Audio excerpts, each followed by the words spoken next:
a big portion of the process of the meditation that I'm teaching is to awaken the awareness within us. So to make it like simple to begin with, the basic structure that I'm talking about is the physical awareness, emotional awareness, and mental awareness. So most of the people, they're not aware of any of it. They're not aware of how they feel physically. They're not aware of what is the emotions that they have active within them. And usually they're also not aware of their layers of their thought, of their mental being. So that's to get to full awareness. It's a long journey. It's not something that happens like, I want to be aware, so like, what's going on?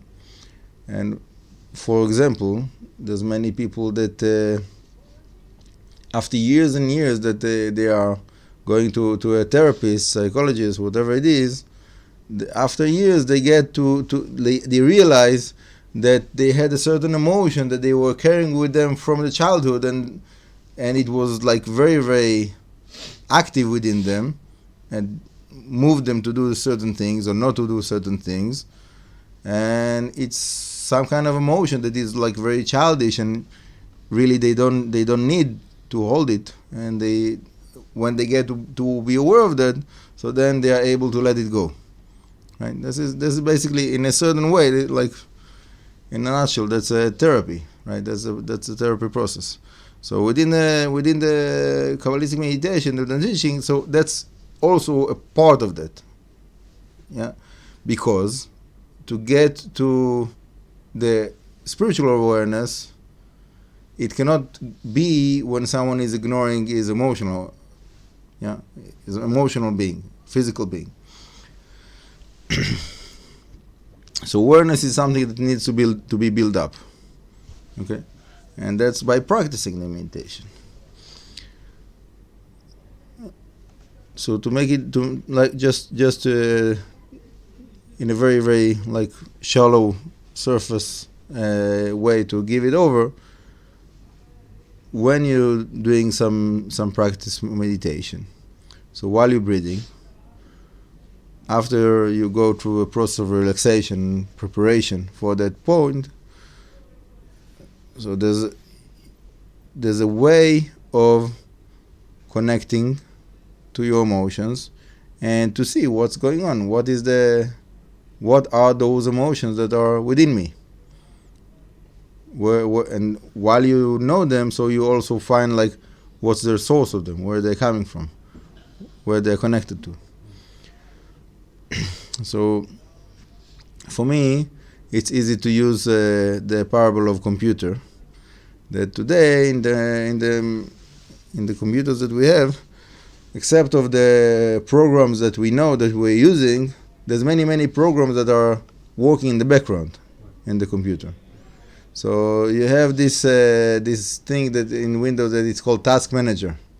So you go into the Task Manager and all of a sudden you see a whole list of programs that are active in the background of the computer, and you didn't know about it. And obviously it takes a big portion of the resource of the computer.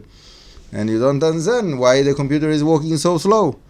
What's the reason? Because you have all of those like big programs that are working in the background that you didn't know about. So you want to save your resources. So you have to illuminate and find out what is it that is active, and to close whatever is not necessary for you. And then those that you need, you have more strength, you have more capacity, you have more ability to do whatever it is that you need to do. So like it is true in the computers, it's also true with our inner sources of our inner being. And there's many people around the world, maybe even the vast majority of the people in the world, that because they don't aware, and they have all kinds of emotions that they are not aware of, that is usually related with their childhood or like different people in their life that they don't want to deal with the emotions that are coming from them. But it's there, even though they don't want to deal with it, but it's there. So they push it aside, not to be aware of that. But it's taking a lot of resources of their being, of their strength.